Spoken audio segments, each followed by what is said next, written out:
একের পর এক রেকর্ড করে ওয়েলিংটন টেস্ট 7 উইকেটে হারতে হলো বাংলাদেশকে, সেটাও রেকর্ড করে। প্রথম ইনিংসে এত রান করে হারের রেকর্ড টেস্ট ইতিহাসে এবারই প্রথম। এই জয়ে সিরিজে 1-0 ব্যবধানে এগিয়ে গেল ব্ল্যাক ক্যাপরা। 3 উইকেটে 66 রান নিয়ে দিন শুরু করে মাত্র 160 রানে গুটিয়ে যায় সফরকারী ইনিংস। সাব্বির রহমান দ্বিতীয় ইনিংসেও অর্ধশতক তুলে নিয়েছেন, তবে বাকি ব্যাটসম্যানরা ব্যর্থ। 217 রানের টার্গেটে উইলিয়ামসনের শতকে 3 উইকেট হারিয়ে টপকে যায় নিউজিল্যান্ড। ওয়েলিংটন থেকে রেদওয়ান শোয়েবের রিপোর্ট। আনন্দ রূপ নিল বেদনায়। এবার মাথায় আঘাত পেলেন মুশফিক, অনিশ্চিত ক্রাইস্ট চার্চ টেস্টে খেলা। যদিও আর মাঠে নামা হয়নি তার।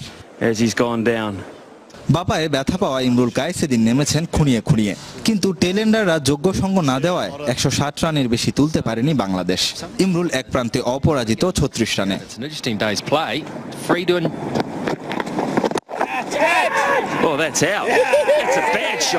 শেষ দিন প্রথম সেশনের শুরুতে অশনি সংকেত, প্রথম ইনিংসের ডাবল সেঞ্চুরিয়ান সাকিবের 0 রানের বিদায়। চেষ্টা করেছেন মুমিনুল, সাব্বিররা হয়নি। Bangladesh have to find a wicketkeeper. হাতে প্রায় 2 সেশন, লক্ষ্যটা 217। মুশফিক ইমরুলের বিদায়ে প্রথমবারের মতো কিপিং গ্লাভস হাতে সাব্বির রহমান। আশার আলো দেখিয়েছিলেন মেহেদি মিরাজ, চমৎকার ডেলিভারিতে 2 ওপেনার জিত রাভাল আর আগের ইনিংসের নায়ক টম ল্যাথামকে ফিরিয়ে। কিন্তু পরের গল্পটা লিখেছেন 2 অভিজ্ঞ রস টেলর ও কেন উইলিয়ামসন। দুজনের 163 রানের পার্টনারশিপে পুড়ে ছাই বাংলাদেশ। রস টেলর অর্ধশতকে আউট হলেও 15তম সেঞ্চুরিতে দলকে জিতিয়ে মাঠ ছাড়েন অধিনায়ক উইলিয়ামসন। 9 বছর পর 2 শতাধিক রান তাড়া করে জিতল নিউজিল্যান্ড। ড্রয়ের পথে এগিয়ে চলা ম্যাচের করুণ পরিণতি ড্রেসিং রুমে বসে দেখতে হলো আহত বিষণ্ণ মুশফিকুর রহিমকে। এ যেন নিয়তির নির্মম পরিহাস। মুশফিক ওভাবে আঘাত না পেলে ওয়েলিংটন টেস্টের ভাগ্যটা অন্যরকম হতে পারত। সে যাই হোক, সাকিবের ডাবল সেঞ্চুরি, মুশফিকের 1.5 শতাধিক রান আর অনভিজ্ঞ পেসারদের পারফরমেন্স ক্রাইস্টচার্চ টেস্টের জন্য অনুপ্রেরণা হতে পারে বাংলাদেশের। Redwan Shoaib, channel 24, basin reserve, New Zealand. নতুন ইতিহাসে বাংলাদেশ, তবে তা পরাজয়ের। প্রথম ইনিংসে এত রান করে হারের রেকর্ড এবারই প্রথম। 8 উইকেটে 595 রানে প্রথম ইনিংস ঘোষণা করেছিল মুশফিকের দল। আগের রেকর্ডটি ছিল অস্ট্রেলিয়ার। 123 বছর আগে 1894 সালে ইংল্যান্ডের বিপক্ষে প্রথম ইনিংসে 586 রান করেও হারতে হয়েছিল অজিদের।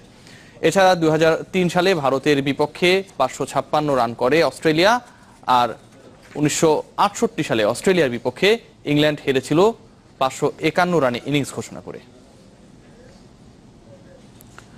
লড়াই করে শেষ পর্যন্ত হার, হতাশ তামিম ইকবাল। জানান, ওয়েলিংটন টেস্টে অনেক ইতিবাচক দিক থাকলেও শেষ পর্যন্ত হারটাই সত্য।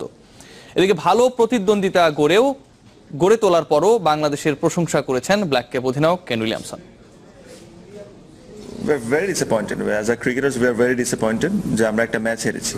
হয়তো বা এখানে 10টা জিনিস পজিটিভ আছে। দুইজন রেকর্ড পার্টনারশিপ করেছে, একজন ডাবল সেঞ্চুরি করেছে, একজন 160 করেছে, but end of the day we have lost the match and this is what matters. We can control and the guys did stick to the plans, which was good to see. আজ পরিকল্পনা অনুযায়ী বল করতে পারায় ম্যাচটা আমাদের নিয়ন্ত্রণে এসেছে। তবে বাংলাদেশও দারুণ লড়াই করে দেখিয়েছে, বিশেষ করে আমাদের কন্ডিশনে এমন পারফরম্যান্স সত্যি অসাধারণ। And score such big runs. So গুরুতর নয় মুশফিকুর রহিমের ইনজুরি, তার এক্স-রে রিপোর্টেও খারাপ কিছু পাওয়া যায়নি। তবে আগামী 2-3 দিন চিকিৎসকের পর্যবেক্ষণে থাকবেন তিনি। তারপরেই সিদ্ধান্ত আসবে ক্রাইস্ট চার্চ টেস্টে মাঠে নামতে পারবেন কিনা, জানিয়েছেন দলের মিডিয়া ম্যানেজার রাবিদ ইমাম। আগামী 2-3 দিন হয়তো ফিজিও সেটা অবজার্ভ করবে তার কি কন্ডিশন, এবং যদি সবকিছু ঠিকঠাক মতো হয় সেভাবে গ্র্যাজুয়ালি তাকে প্র্যাকটিসে কিংবা খেলায় ফিরে আনা হবে। বাট এই মুহূর্তে হচ্ছে যে রেগুলার অবজারভেশনের উপরে থাকবে।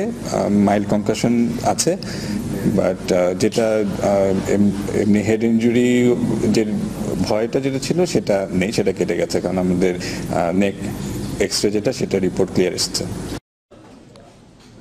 বিষাদের মাঝেও সুখবর, মুশফিক সুস্থ আছেন।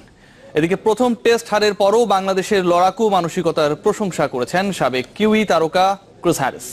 বিশেষ করে পেসারদের উত্থানে মুগ্ধ তিনি। আগামী 4-5 বছরের মধ্যে বড় দলগুলোকে নিয়মিত হারাতে পারবে বাংলাদেশ মনে করেন হ্যারিস।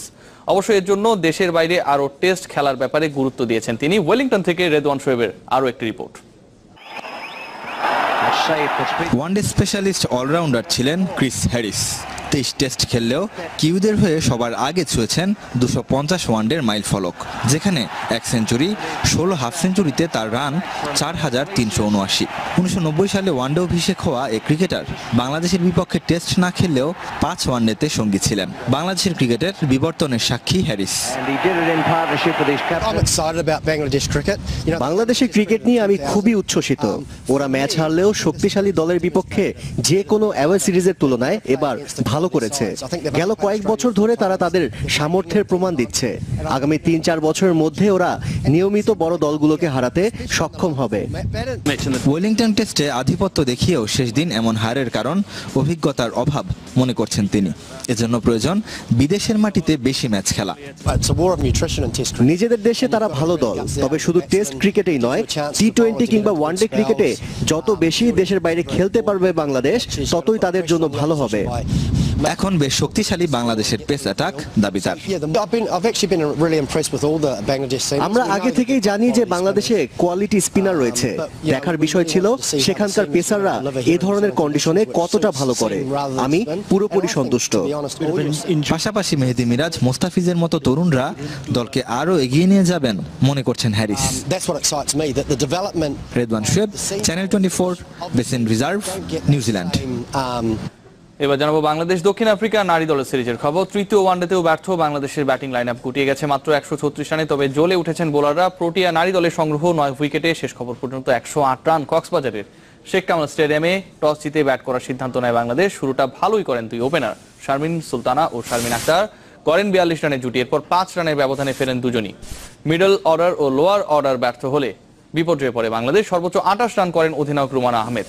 ক্যাপ, লুজ ও নিকার্কের শিকার 2টি করে উইকেট। জবাবে লেজেল লি ছাড়া আর কোনো প্রোটিয়া ব্যাটসম্যান দাঁড়াতে পারেনি খাদিজা জাহানারা পান্নাদের সামনে। লি 46 রান করে ফেরেন দলীয় 55 রানে। এরপর 12 রানের মাঝে ফেরেন 4 প্রোটিয়া ব্যাটসম্যান।